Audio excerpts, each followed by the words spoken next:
ಸಮಸ್ಯೆಗಳ ಅಗಾರವಾದ ತುಮಕೂರಿನ ಜೈಪುರ.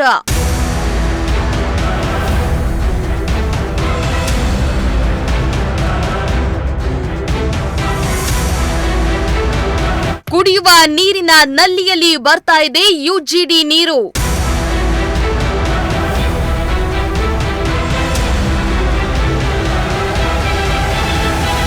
ಪಾಲಿಕೆಯ ಅಧಿಕಾರಿಗಳ ವಿರುದ್ಧ ಜನರ ಆಕ್ರೋಶ.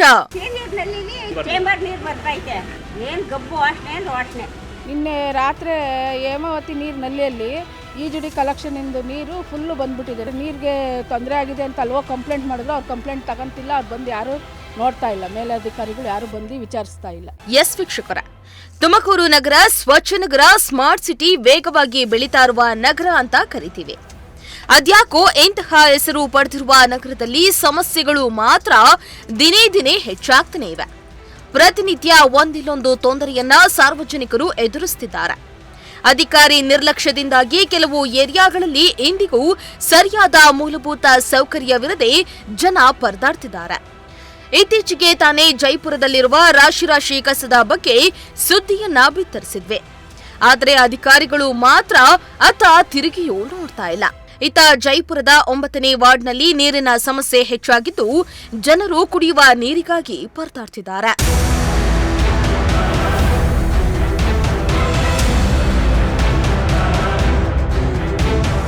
ಹೌದು, ಜೈಪುರದ 9ನೇ ವಾರ್ಡಿನ 18ನೇ ಕ್ರಾಸ್ನಲ್ಲಿ ದಿನದಿಂದ ದಿನಕ್ಕೆ ಕುಡಿಯುವ ನೀರಿನ ಸಮಸ್ಯೆ ಹೆಚ್ಚಾಗ್ತಾ ಇದೆ.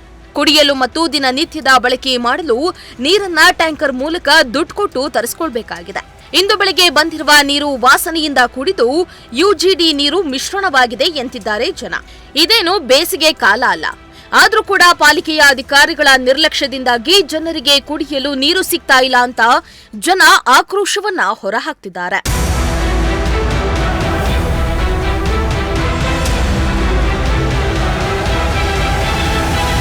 ಇನ್ನು ಸ್ಥಳೀಯರೊಬ್ಬರು ಮಾತನಾಡಿ, ಹಲವಾರು ದಿನಗಳಿಂದ ನಮ್ಮ ವಾರ್ಡಿನಲ್ಲಿ ಕುಡಿಯುವ ನೀರಿನ ಸಮಸ್ಯೆ ಇದೆ. ಇದರ ಬಗ್ಗೆ ಹಲವಾರು ಬಾರಿ ಅಧಿಕಾರಿಗಳಿಗೆ ದೂರನ್ನ ಕೂಡ ನೀಡಿದ್ದೇವೆ. ಆದರೂ ಕೂಡ ಯಾವುದೇ ಅಧಿಕಾರಿ ಈ ಸಮಸ್ಯೆಯ ಬಗ್ಗೆ ಗಮನ ಹರಿಸಿ ಸಮಸ್ಯೆಯನ್ನ ಬಗೆಹರಿಸುವ ಕೆಲಸ ಮಾಡ್ತಾ ಇಲ್ಲ ಎಂದು ಬೇಸರವನ್ನ ವ್ಯಕ್ತಪಡಿಸಿದ್ರು. ಇಲ್ಲಿ ಜೈಪುರದಲ್ಲಿ 18ನೇ ಕ್ರಾಸಲ್ಲಿ ತುಂಬಾ ನೀರಿನ ತೊಂದರೆ ಆಗೈತೆ. ತಿಂಗಳಿಗೆ 2 ಸಲ ನಾವು 2-3 ಸಲ ನಾವು ನೀರು ಓಡಿಸ್ಕೋಬೇಕು. ನಿನ್ನೆ ರಾತ್ರಿ ಹೇಮಾವತಿ ನೀರು ನಲ್ಲಿಯಲ್ಲಿ ಯುಜಿಡಿ ಕಲೆಕ್ಷನ್ ಇಂದು ನೀರು ಫುಲ್ಲು ಬಂದ್ಬಿಟ್ಟಿದೆ. ನಾವು ನೋಡ್ದೇನೆ ಬೆಳಗಿನ ಜಾವ 4 ಗಂಟೆಗೆ ಅದೇ ಸ್ನಾನ ಮಾಡಿದ್ದೀವಿ. ನಮ್ಮ ಹುಡುಗ ಆಫೀಸ್ಗೆ ಹೋಗ್ತಾನೆ, ಅವನು ಅದೇ ಸ್ನಾನ ಮಾಡ್ಕೊಂಡು ಹೋಗಿದ್ದಾನೆ. ಆಮೇಲೆ ಸ್ಮೆಲ್ಲು ಅಂತ ನೋಡಿದ್ರೆ ಯುಜಿಡಿದು ನೀರು ಬರ್ತಾ ಇದೆ. ಅದಕ್ಕೆ ಹೇಳಿದ್ರೆ ಏನು ಯಾರು ತಲೆ ಕೆಡಿಸ್ಕೊಳ್ಳೋದೇ ಇಲ್ಲ. ಇವಾಗ ನಾವು ತಿಂಗಳಿಗೆ 2-3 ಸಲ ನೀರು ಒಡಿಸ್ಕೋಬೇಕು. 3 ಸಲಿನೂ ಆಗುತ್ತಿದೆ. 3ನೇ ಸಲ ಈ ವಾಟರ್ ಟ್ಯಾಂಕ್ನವ್ರು ಕೇಳಬೇಕಾರೆ ಇದು 3ನೇ ಸಲ ಹೊಡಿತಿರೋದು ತಿಂಗಳಿಗೆ. ಇಲ್ಲಿ ಸರಿಯಾಗಿ ನೀರು ಅಂದರೆ ಉಪ್ಪು ನೀರಿಂದ ಯಾವುದು ಕಲೆಕ್ಷನ್ನೇ ಇಲ್ಲ. ಎಲ್ಲ ಬೋರ್ಗಳು ಕೆಟ್ಟೋಗಿದ್ದಾವೆ. ಎಲ್ಲ ಯಾವ ಬೋರ್ನು ರಿಪೇರಿ ಮಾಡಿಸ್ತಾ ಇಲ್ಲ. ಪಾಪ ಅವ್ರು ಹೇಳ್ತಾರೆ, ಇಲ್ಲಿ ಇರೋರು ಹೇಳ್ತಾರೆ ನೀರಿಗೆ ತೊಂದರೆ ಆಗಿದೆ ಅಂತ ಅಲ್ವೋ ಕಂಪ್ಲೇಂಟ್ ಮಾಡಿದ್ರು. ಅವ್ರು ಕಂಪ್ಲೇಂಟ್ ತಗೊಂತಿಲ್ಲ, ಅವ್ರು ಬಂದು ಯಾರು ನೋಡ್ತಾ ಇಲ್ಲ, ಮೇಲಧಿಕಾರಿಗಳು ಯಾರು ಬಂದು ವಿಚಾರಿಸ್ತಾ ಇಲ್ಲ. ಇಷ್ಟು ದಿನ ವಾರಕ್ಕೊಮ್ಮೆ ನೀರನ್ನ ಬಿಟ್ಟು ನಮ್ಮನ್ನ ಸತಾಯಿಸ್ತಾ ಇದ್ರು. ಆದ್ರೆ ಇದೀಗ ಬರುವ ನೀರಿನಲ್ಲಿ ಯುಜಿಡಿ ಮಿಶ್ರಿತ ನೀರು ಬರ್ತಾ ಇದೆ. ಈ ನೀರನ್ನ ಕುಡಿಯಲು ಆಗ್ತಾ ಇಲ್ಲ, ಬೇರೆ ಉಪಯೋಗಕ್ಕೆ ಬಳಸಲು ಆಗ್ತಾ ಇಲ್ಲ. ಇಂತಹ ಸ್ಥಿತಿ ಬಂದ್ರೆ ನಾವು ಹೇಗೆ ಬದುಕೋದು? ಆದಷ್ಟು ಬೇಗ ನಮಗೆ ಒಳ್ಳೆ ನೀರನ್ನ ಬಿಡಿ ಎಂದು ವೃದ್ಧೆಯೊಬ್ಬರು ತಮ್ಮ ಅಳಲನ್ನ ತೋಡ್ಕೊಂಡಿದ್ದಾರೆ. ಈ ಗಲೀಜ್ ನೀರು ಬರ್ತಾ ಇತ್ತಲ್ಲ, ಗಲೀಜ್ ನೀರು ಚೇಂಬರ್ ನೀರು ಬರ್ತಾ ಇತ್ತಲ್ಲ, ಸೀನೀರ್ನಲ್ಲಿಗೆ ಈ ಕುಡಿಯೋ ನೀರಿನಲ್ಲಿ ಅದೇ ಬರ್ತಾ ಇರೋದು. ಈಗ ಬರ್ತಾ ಇರೋದು ಯಾರು ಬಂದು ಕಿವಿಗೆ ಹಾಕೊಳ್ಳಲ್ರು. ಏನು ಒಬ್ಬರು 3 ವರ್ಷ ಆಯ್ತಲ್ಲ ನೀರು ಬೋರ್ ಕೆಟ್ಟೋಗಿ ಯಾರ ಬರಬೇಕು ಮಾಡಬೇಕು ಅನ್ನೋದು ಇದೇ ಇಲ್ಲ. ಎಷ್ಟು ಎಲ್ಲಿಂದ ನೀರು ತಗೊಬರೋ ನಾವು? ಇನ್ನೊಬ್ರ ಮನೆ ತಕ್ಕ ಹೋದ್ರೆ ಏನಂತಾರೆ ಹೇಳ್ರಿ ನಮ್ಮನ್ನ? ಚೇಂಬರ್ ನೀರು ಬರ್ತೈತೆ, ಪೈಪ್ ಹೊಡೆದಾಗೈತೆ, ಅದು ಗೊತ್ತಿಲ್ಲ ಯಾಕೂ. ಬೆಳಗ್ಗೆ ಬಿಟ್ಟು ನೋಡಿದ್ರೆ ಅಷ್ಟು ನೀರು ಬರ್ತೈತೆ. ಅದು ಏನು ಗಬ್ಬು ವಾಸನೆ ಅಂದ್ರೆ ವಾಸನೆ.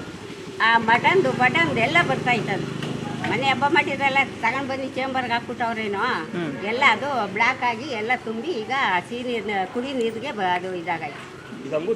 ಈಗ ಕಷ್ಟ ಆಗ್ತಾ ಇದೆ ನೀರು ಬಳಸೋದಕ್ಕೆಲ್ಲ. ನಿಮಗೆ ಕಷ್ಟನೇ, ನೀರು ಬಳಸೋಕ್ಕೆ ಕಷ್ಟ. ಅಯ್ಯೋ ಶಿವ, ನೀರಿಗೆ ಅಂದರೆ ಅಷ್ಟು ತೊಂದರೆ ಆಗ್ಬಿಟ್ಟದೆ. ಇಲ್ಲಿ ಬಂದಾಗ ಎಲ್ಲೂ ನೀರು ಬರ್ತಿರ್ಲಿಲ್ಲ, ಈಗ ಅಷ್ಟು ತೊಂದರೆ ಆಗ್ಬಿಟ್ಟದೆ ನೀರು ಬಳಸಿ. ಅದೇನೇ ಇರಲಿ, ಮನುಷ್ಯನಿಗೆ ಮೂಲಭೂತ ಸೌಕರ್ಯಗಳಲ್ಲಿ ನೀರು ಅತಿ ಮುಖ್ಯ. ಇಂತಹ ಕುಡಿಯುವ ನೀರನ್ನ ಕೊಡದಿರುವ ಪಾಲಿಕೆಯ ಅಧಿಕಾರಿಗಳ ನಿರ್ಲಕ್ಷ್ಯ ಸರಿಯಿಲ್ಲ. ಕೂಡಲೇ ಸಂಬಂಧಪಟ್ಟ ಅಧಿಕಾರಿಗಳು ಇತ್ತ ಗಮನ ಹರಿಸಬೇಕು. ಆ ಜನರ ಕುಡಿಯುವ ನೀರಿನ ಸಮಸ್ಯೆಯನ್ನ ಬಗೆಹರಿಸಬೇಕು. ಅಧಿಕಾರಿಗಳು ಜೈಪುರ ಜನರಿಗೆ ಶುದ್ಧ ಕುಡಿಯುವ ನೀರಿನ ವ್ಯವಸ್ಥೆಯನ್ನ ಕಲ್ಪಿಸಿ ಕೊಡ್ತಾರಾ ಇಲ್ವಾ ಅನ್ನೋದನ್ನ ಕಾದು ನೋಡಬೇಕಾಗಿದೆ. ಕ್ಯಾಮರಾ ಪರ್ಸನ್ ಸಂಜಯ್ ಜೊತೆ ಪುನೀತ್, ಪ್ರಜಾಶಕ್ತಿ ಟಿವಿ, ತುಮಕೂರು.